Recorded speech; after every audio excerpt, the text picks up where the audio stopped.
Hello friends, welcome back in Agri Mantra channel, Changing the Way of Thinking. Today we are discussing about agriculture current affairs which are most useful for upcoming agricultural competitive exams. Friends, आज के session में हम बात करेंगे April month के third week के important agriculture current affairs जो आपके एग्जाम के पॉइंट ऑफ व्यू से काफ़ी इम्पोर्टेंट रहने वाले हैं। तो फ्रेंड्स आज हम कवर करने वाले हैं 14th ऑफ अप्रैल से लेके 21st ऑफ अप्रैल तक के इम्पोर्टेंट करेंट अफेयर जो आने वाले एग्जाम में आपको यहाँ से क्वेश्चन देखने को मिलने वाले हैं। तो स्टार्ट करते हैं आज का मोस्ट इंपॉर्टेंट सेशन बहुत ही फ्रूटफुल रहने वाला है, इसीलिए वीडियो को एंड तक जरूर देखें। और वीडियो के आखिरी में आपके लिए एक स्पेशल क्वेश्चन है जिसका सही आंसर आपको कमेंट बॉक्स में लिख के भेजना है। तो सबसे पहले करेंट अफेयर है ई नाम the national agriculture market complete 6 year. तो यहाँ पर आपको पता होगा एक ऑनलाइन एग्रीकल्चर कम्युनिटीज़ का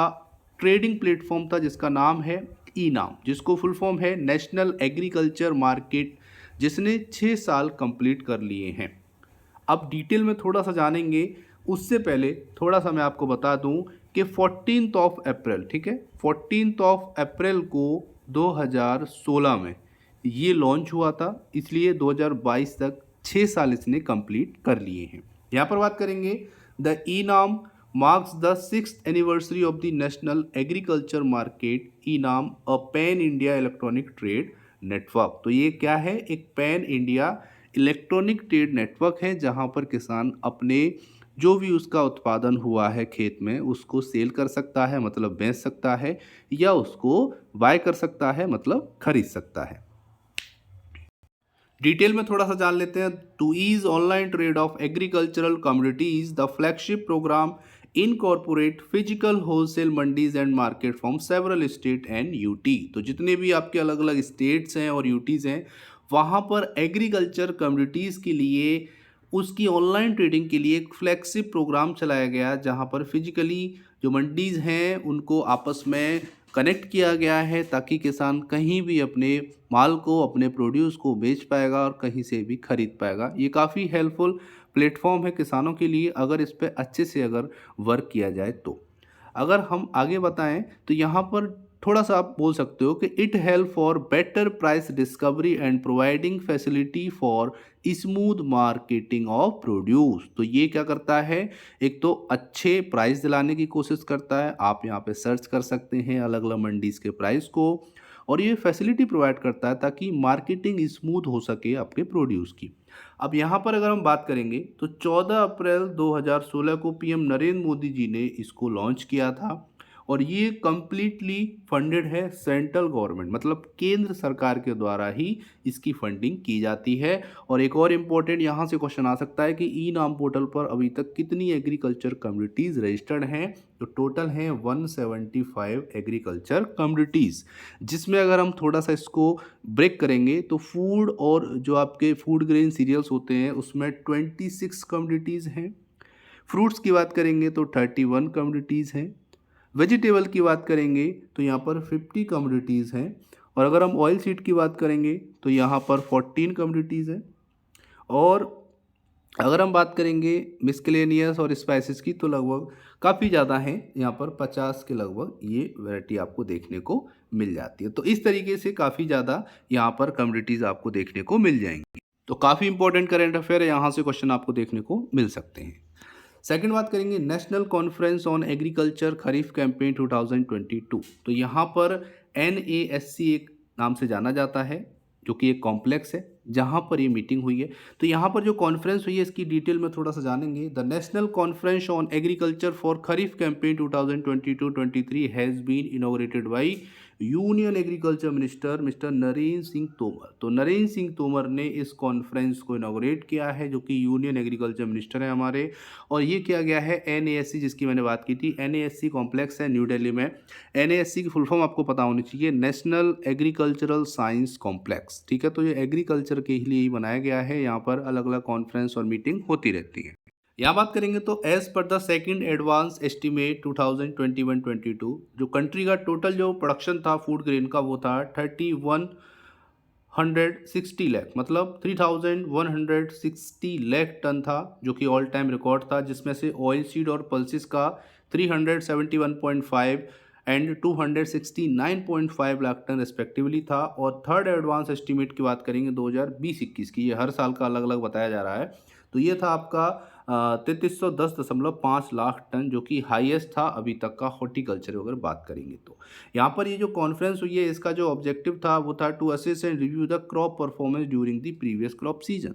प्रीवियस क्रॉप सीजन के अकॉर्डिंग कंपेयर किया जाए और यहाँ पर उसकी परफॉर्मेंस चेक की जाए क्रॉप की, कि पिछले सीजन में कितना हुआ था प्रोडक्शन, इस सीजन में कितना हुआ है और आगे क्या क्या टारगेट हम सेट कर सकते हैं।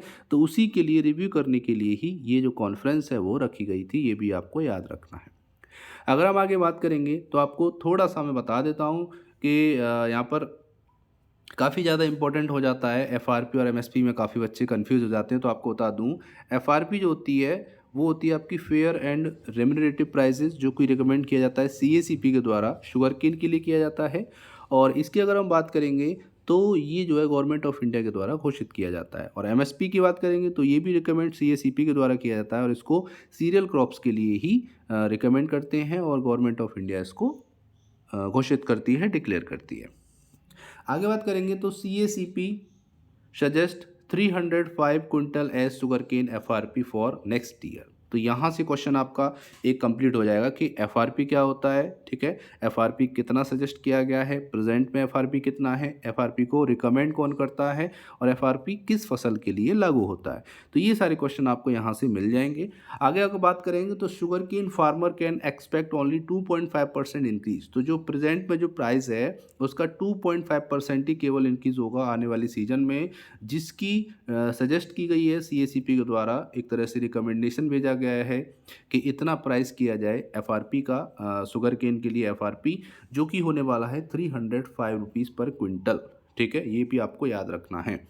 अभी प्रेजेंट की बात करेंगे तो वो है 290 रुपीज़ पर क्विंटल, ठीक है, जिसमें 10% रिकवरी रेट है, और इसमें आपका 10.25% रिकवरी रेट रहने वाला है। 305 अगर यहाँ पे गवर्नमेंट ऑफ इंडिया CCA जो है वो मान लेता है इस रिकमेंडेशन को, तो ये 305 रुपये पर क्विंटल FRP हो जाएगा शुगर केन का, ठीक है।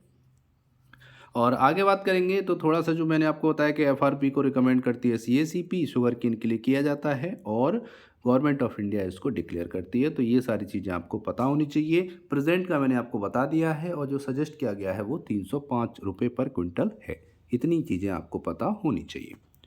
आगे बात करेंगे तो ये काफ़ी इंपॉर्टेंट है कि centre government approve 477 pesticide for drone usage. तो यहाँ बात हो रही है कि जो सेंट्रल गवर्नमेंट है उसने 477 पेस्टिसाइड को हरी झंडी दे दी है, अप्रूवल दे दिया है, ताकि वो ड्रोन के उपयोग से, ड्रोन के साथ उपयोग करके फसल में छिड़काव कर सकते हैं। तो आप जानते हो कि हाईटेक एग्रीकल्चर में अब जो पेस्टिसाइड इंसेक्टिसाइड का जो स्प्रे है वो ड्रोन की हेल्प से किया जा रहा है, जिससे क्या होगा कि जो आपकी जो टाइम है वो कम लगेगा, एफिशिएंसी ज़्यादा आएगी।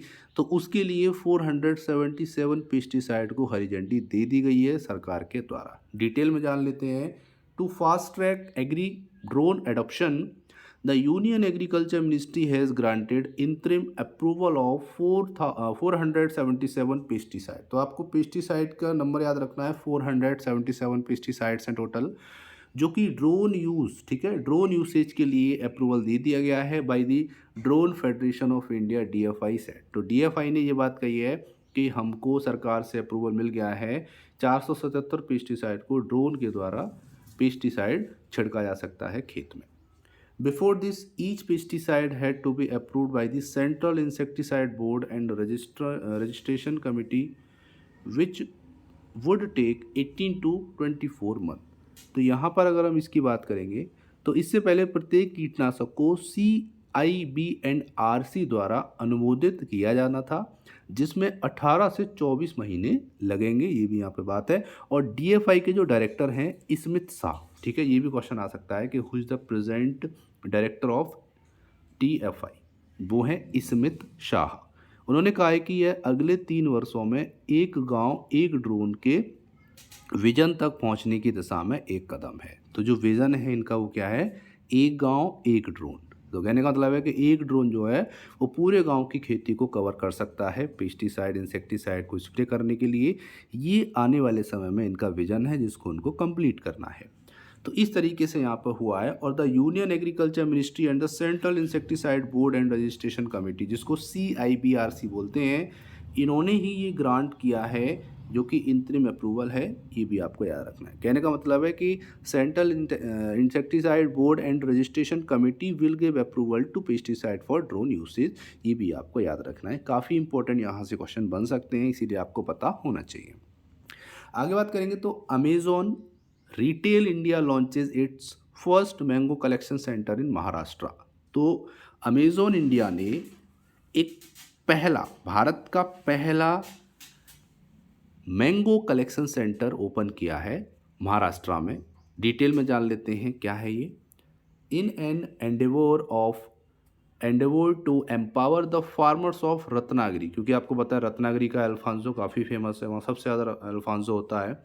तो और and offer high quality fresh mangoes to its customer, Amazon retail India launch its first collection centre in Ratnagiri Maharashtra. तो भारत का ये पहला मैंगो कलेक्शन सेंटर है जिसको अमेजॉन इंडिया ने महाराष्ट्र के रत्नागिरी में ओपन किया है। This collection centre will assure farmer to fast payment, fair and transparence pricing and guidance on farming. तो ये जो कलेक्शन सेंटर है ये एश्योर करेगा कि फार्मर को फास्ट पेमेंट मिले, फेयर पेमेंट मिले, ट्रांसपेरेंट प्राइसिंग हो और गाइडेंस मिल सके फार्मिंग पे। तो ये सारी चीज़ें ये कवर करने वाला है। और यहाँ पर और कौन कौन से मैंगोज़ हैं जो आपको यहाँ पर मिल सकते हैं, वो हैं आपके रत्नागिरी अल्फोंसो तो है ही है, देवगढ़ अल्फोंसो है, ऑर्गेनिक अल्फोंसो और प्रीमियम केसर, जो कि अलग अलग वेरिएंट हैं जो कि कस्टमर के लिए दिए जाने की उम्मीद है। तो ये भी आपको पता रखना है, काफ़ी इंपॉर्टेंट है। अब थोड़ा सा अमेज़ोन के बारे में जान लेते हैं। तो अमेज़ोन की जो स्थापना हुई थी वो हुई थी 5 जुलाई 1994 में, ठीक है, ये भी आपको याद रखना है। 1994 5 जुलाई को अमेज़ोन की स्थापना हुई थी। इसका हेडक्वार्टर है वॉशिंगटन US में। और लार्जेस्ट प्रोड्यूसर कौन है मैंगो का? इंडिया है। और लार्जेस्ट मार्केट मैंगो की कहाँ है? वो भी भारत में है। फ्रेंड्स, अगर आपको वीडियो पसंद आ रही है, हेल्पफुल लग रही है, तो वीडियो को ज़्यादा से ज़्यादा लाइक करो और ज़्यादा से ज़्यादा ग्रुप्स में शेयर करो। आज की वीडियो का टारगेट है केवल और केवल 300 लाइक्स का। आगे बात करेंगे, India pulses and grain association named Bimal Kothari as chairman. तो यहाँ पर जो IPGA India pulses and grain association है उसके नए चेयरमैन होंगे मिस्टर बिमल कोठारी जी। आगे बात कर लेते हैं। तो Indian pulses and grain association IPGA क्या है? एक अपेक्स बॉडी है for Indian pulses trade and industry. तो इंडिया में जितनी भी पल्सेस का ट्रेड होता है, मतलब व्यापार होता है, या जितनी भी इंडस्ट्रीज़ हैं, ठीक है, उसकी एक अपेक्स बॉडी बना दी गई है, India pulses and grain association. तो यहाँ पर मिस्टर बिमल कोठारी जी को अपॉइंट किया गया है as a new chairman with immediate effect. तो यहाँ से क्वेश्चन पूछा जा सकता है कि who is the present chairman of IPGA? Kothari takes over from Jitu Bheda, who was the IPGA chairman since 2018। तो 2018 से जो चेयरमैन थे IPGA के वो थे मिस्टर जीतू भेड़ा जी। उनका चार्ज अब मिल गया है कोठारी जी को। और जीतू खेड़ा जी 2018 से यहाँ पे थे, ये भी आपको याद रखना है। और अगर हम बात करेंगे तो यहाँ पे कोठारी जी जो हैं वो वाइस चेयरमैन रह चुके हैं 2011 से कंटिन्यू अब तक, ठीक है। अब जो चेयरमैन बन रहे हैं इससे पहले वो 2011 से अभी तक वाइस चेयरमैन रहे हैं, ये भी आपको याद रखना है।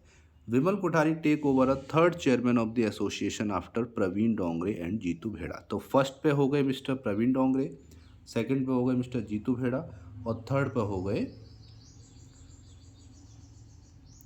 कौन हो गए? मिस्टर बिमल कोठारी जी। ये भी आपको याद रखना है, काफ़ी इंपॉर्टेंट यहाँ से क्वेश्चन बन जाता है। आगे बात करेंगे तो in RMS 2022-23 69.24 lakh metric ton wheat procured from 9 state. तो 9 स्टेट से 69.24 लाख मेट्रिक टन वीट जो है वो प्रोक्योर किया जा चुका है। आपको पता है कि गेहूं की कटाई हो चुकी है, ठीक है, थ्रेसिंग भी हो चुकी है, गेहूं का प्रोक्योरमेंट चल रहा है सरकार के द्वारा भी। तो अभी तक जो है सरकार के आंकड़ों के अकॉर्डिंग लगभग 70 लाख मीट्रिक टन गेहूं जो है वो प्रोक्योर किया गया है। कहाँ कहाँ से किया गया है? एमपी, हरियाणा, पंजाब, यूपी, उत्तराखंड, चंडीगढ़, हिमाचल प्रदेश, गुजरात और राजस्थान से। तो 17 अप्रैल 2022 तक 69.24 लाख मीट्रिक टन वीट जो है वो प्रोक्योर किया गया है, जिससे 5.86 लाख फार्मर को बेनिफिट हुआ है। और जिसकी जो एमएसपी वैल्यू जो मिली है फार्मर्स को, वो मिली है 13,951.41 करोड़ रुपीज़। आगे बात करेंगे, the paddy procurement is progressing smoothly in kharif marketing season. तो अच्छे से चल रही है, ये भी आपको याद रखना है। और पैडी की बात करेंगे तो 754.08 लाख मीट्रिक टन जो पैडी है उसको प्रोक्योर किया गया था पिछले सीजन में। और आपको बता दें 7/4/2022 तक का ये डेटा आपको देखने को मिल रहा है। तो आपको जल्दी से बताना है कि what is the MSP of paddy, paddy की और गेहूं की, ठीक है, मतलब वीट और पैडी की जो एमएसपी है वो प्रेजेंट में कितनी है, जल्दी से आपको कमेंट बॉक्स में लिख के भेजना है। नेक्स्ट है, India sugar export grow by 291% since 2013-14। 2013-14 से अगर हम शुगर की बात करेंगे एक्सपोर्ट के कैटेगरी में, तो एक्सपोर्ट बढ़ा है 291%। देख लेते हैं डिटेल में। तो India sugar export witnessed an astounding growth of 291% from USD 1177 million in for year financial year 2013-14 to USD 4600 million in financial year 2021-22। तो जहां 1177 मिलियन यूएस डॉलर की एक्सपोर्ट हुआ करती थी चीनी, वो बढ़ के अब कितनी हो गई है? वो हो गई है 4600 मिलियन यूएस डॉलर। तो यहाँ पर 291% का यहाँ पर बोल सकते हैं ये ग्रोथ हुई है। एज पर DGCI&S डेटा, इसकी फुल फॉर्म क्या होती है ये भी मैं आपको बता देता हूँ।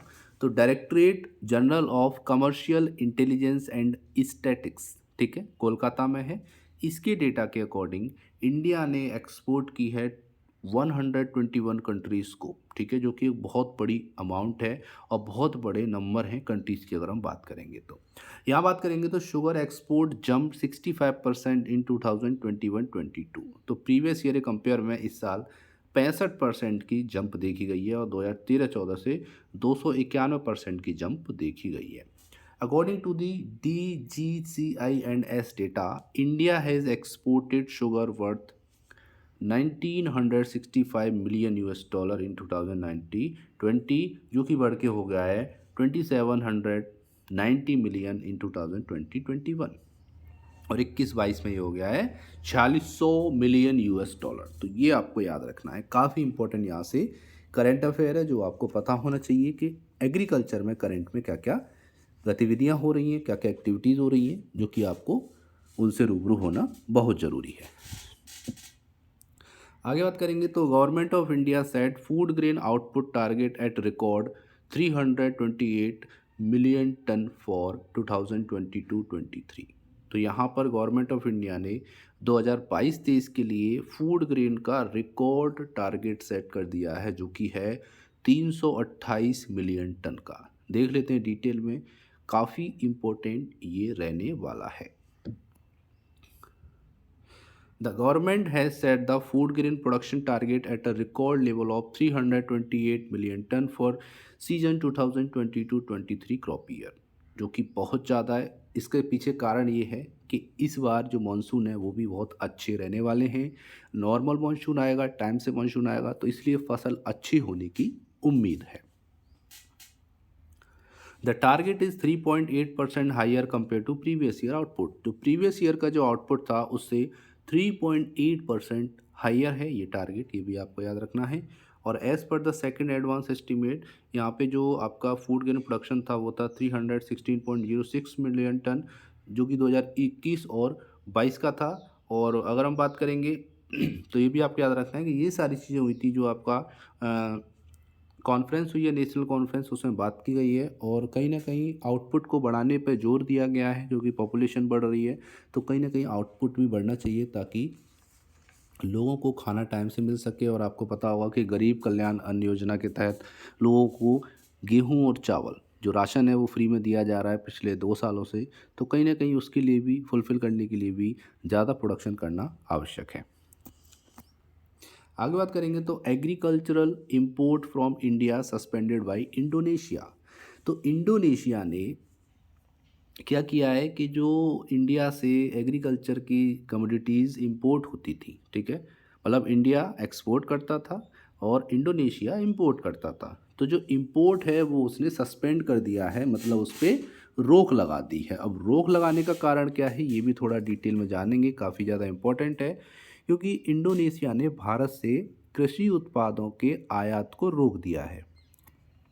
थोड़ा कारण भी जानेंगे इसके लिए।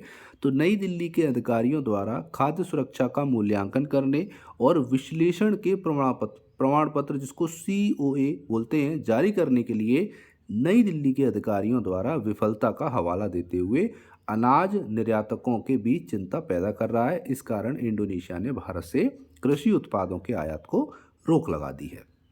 अगर हम आगे बात करेंगे तो इंडोनेशिया कृषि मंत्रालय ने कहा है कि भारत से ताजे खाद्य पदार्थ की सुरक्षा का परीक्षण करने और COA जारी करने के लिए जो मान्यता प्राप्त प्रयोगशालाएं हैं उसके अधिकार को रद्द कर दिया गया है। इस वजह से उसने कृषि उत्पादों के आयात पर रोक लगा दी है। ये सारी चीज़ें आपको पता होनी चाहिए। और आपको पता होगा कि इंडिया जो है, इंडिया से कई अलग अलग देशों को एक्सपोर्ट होता है। लेकिन अगर इंडोनेशिया की बात करेंगे तो भारत से क्या क्या इंपोर्ट करता था? शुगर, वीट, राइस, मेज, चिली, ग्राउंडनट, अनियन, ये सारी चीज़ें यहाँ से होती थी। और आपको पता होगा कि इंडोनेशिया कंट्रीब्यूट फॉर रफली 30% of India sugar export. Bharat का जो टोटल शुगर का एक्सपोर्ट होता है उसका 30% हिस्सा अकेले इंडोनेशिया की तरफ जाता है। मतलब उसका 30%, एक तिहाई, लगभग एक तिहाई हिस्सा इंडोनेशिया ही इंपोर्ट करता है। ये भी आपको पता होना चाहिए। और अगर आगे बात करेंगे तो इंडोनेशिया अकाउंटेड फॉर रफली half of all groundnut export in the physical year 2021-22। तो जितना भी भारत ने ग्राउंडनट एक्सपोर्ट किया था उसका रफली हाफ, मतलब लगभग 50% इंडोनेशिया ने अकेले ने ये इंपोर्ट किया था। ये भी आपको याद रखना, यहाँ से काफ़ी इंपॉर्टेंट क्वेश्चन बन सकते हैं, इसलिए आपको पता होना चाहिए। आगे बात करेंगे तो government likely to increase farm output target. तो जैसा कि मैंने आपको बताया कि इस बार मानसून बहुत अच्छा होने वाला है according to India meteorological department. तो यहाँ पर एग्रीकल्चर मिनिस्ट्री ने भी नए नए रिकॉर्ड टारगेट सेट कर दिए हैं ताकि आने वाले समय में ज़्यादा से ज़्यादा प्रोडक्शन हो, जो कि सरकार के लिए, लोगों के लिए राहत की सांस लेकर आएगा। और यहाँ पर यूक्रेन और रशिया जो वार चल रहा है इसके कारण इस बार फर्टिलाइज़र के प्राइस भी इंक्रीज होने वाले हैं। जितने प्राइस थे उससे भी ज़्यादा इस बार आपको प्राइस देखने को मिलेंगे। और ये सारी बातें हुई है कॉन्फ्रेंस में, जो कि एग्रीकल्चर की खरीफ क्रॉप पे कॉन्फ्रेंस हुई है 19 अप्रैल को। ये भी आपको याद रखना है। तो कहीं ना कहीं जो मिनिस्ट्री है उन्होंने बोला है कि we generally set a target of food grain production for a new crop year July June cycle during such conferences. तो कहीं ना कहीं सरकार का जोर है कि इस बार ज़्यादा से ज़्यादा प्रोडक्शन किया जाए एग्रीकल्चर में और अपने देश के प्रोडक्शन की जो टारगेट है उसको अचीव किया जाए। आज का लास्ट करंट अफेयर, इसके बाद बात करेंगे आज के स्पेशल क्वेश्चन की, जिसका सही आंसर आपको कमेंट बॉक्स में लिख के भेजना है। IndusInd Bank won Global Salient Model Bank Award for its EPH initiative। तो IndusInd बैंक ने एक वैश्विक पुरस्कार जीता है जिसका नाम है सैलेंट मॉडल बैंक। ठीक है, जान लेते हैं डिटेल में इसके बारे में।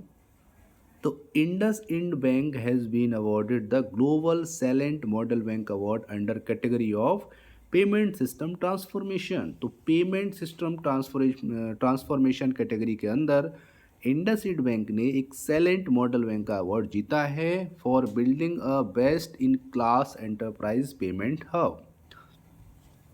The award recognized the bank outstanding journey in creating a cloud-based central payment hub। तो यहाँ पर इस बैंक ने बहुत अच्छा cloud based central payment hub बनाया है, जिसके लिए इस आउटस्टैंडिंग परफॉर्मेंस के लिए ही इंडसइंड बैंक को Celent model bank of the year का अवार्ड दिया गया है। This payment hub is capable to seamlessly processing high transaction load originating across all form of payment instruction and across the all originating client touch point. आपको पता होगा कि एक second में करोड़ों लोग होते हैं जो पेमेंट करते हैं और उनका पेमेंट जो है इंस्टेंट हो, टाइम से हो, कोई भी हसल पैदा ना हो। इसको बिल्कुल दूर कर दिया है। इस समस्या को जो दूर किया है वो इंडसइंड बैंक ने सबसे बेहतर किया है। इसीलिए इसको ये अवार्ड दिया गया है। कई बार क्या होता है कि जो बैंक बड़ी बैंक होती हैं उनके जो कस्टमर हैं या कंज्यूमर बोल सकते हैं बहुत ज़्यादा होते हैं और वो एक समय पे सब लोग जब पेमेंट करते हैं तो पेमेंट ब्रेक होता है, हसल आते हैं, टाइम डिले होता है, एरर आता है। इससे कंज्यूमर को काफ़ी प्रॉब्लम्स होती है। तो ये प्रॉब्लम बिल्कुल भी नहीं देखी गई इंडसइंड बैंक में और कहीं न कहीं इसमें क्लियर लिखा हुआ है seamlessly processing high transaction load और इसने सबसे ज़्यादा ट्रांजैक्शन लोड लिया है अपने प्लेटफॉर्म पे और लोगों को अपनी अच्छी सुविधा प्रदान की है। तो इसीलिए इसको ये जो अवार्ड है वो दिया गया है। अब इंडसइंड बैंक की बात हो रही है, थोड़ा सा जान लेते हैं। ये फाउंड हुई थी 1994 में, ठीक है। 1994 में ये बैंक स्थापित हुई थी। इसका हेडक्वार्टर है मुंबई में, ठीक है, ये भी आपको याद रखना है। इसके जो एमडी और सीईओ है वो है मिस्टर सुमंत कथपालिया, ठीक है। Mister Sumant Kathpalia is the present MD and CEO of IndusInd bank. और इसका जो टैग लाइन है ये भी पूछा जाता है कि what is the tag line of IndusInd bank, तो है वो है we make you feel richer, ठीक है। मैं रिपीट करता हूँ, we make you feel richer. अब बात करेंगे आज के पहले क्वेश्चन की, लेकिन उससे पहले बात करेंगे पिछले वीडियो में पूछे गए क्वेश्चन के आंसर के बारे में। तो क्वेश्चन था which state won the best state award at the national water award. National water award 2022 के अंडर में किस स्टेट को बेस्ट वाटर अवार्ड प्रोवाइड किया गया था? तो वो था आपका उत्तर प्रदेश। सही आंसर सभी ने किया है, तो सबके लिए थैंक यू। अब बात करेंगे आज के स्पेशल क्वेश्चन की, जिसका सही आंसर आपको कमेंट बॉक्स में लिख के भेजना है। Which country is the host of international water week water convention 2022? तो इंटरनेशनल वाटर वीक 2022 को कौन सा कंट्री होस्ट करेगा, ये क्वेश्चन है। इसका सही आंसर आपको देना है। ऑप्शन है बांग्लादेश, सिंगापुर, नेपाल और इंडिया। इसका सही आंसर आपको कमेंट बॉक्स में लिख के भेजना है। हम आपके वैल्यूएबल कमेंट का बेसब्री से इंतजार कर रहे हैं। तो ये था आज का इंपॉर्टेंट सेशन। उम्मीद करते हैं सेशन पसंद आया होगा, हेल्पफुल लगा होगा। अगर वीडियो पसंद आई तो वीडियो को लाइक करो और ज़्यादा से ज़्यादा शेयर करो। आज की वीडियो का टारगेट है केवल और केवल 300 लाइक्स का। वीडियो को लाइक करो और अपने सभी फ्रेंड के साथ शेयर करो, ताकि सभी स्टूडेंट को जो भी तैयारी कर रहे हैं उनको एग्रीकल्चर की जो भी करंट अपडेट आ रही हैं, एक्टिविटीज़ हो रही हैं, उनके बारे में जानकारी मिल सके। फिर मिलते हैं नेक्स्ट वीक के एग्रीकल्चर करंट अफेयर के साथ। तब तक के लिए धन्यवाद, बाय बाय, नमस्कार, जय हिंद।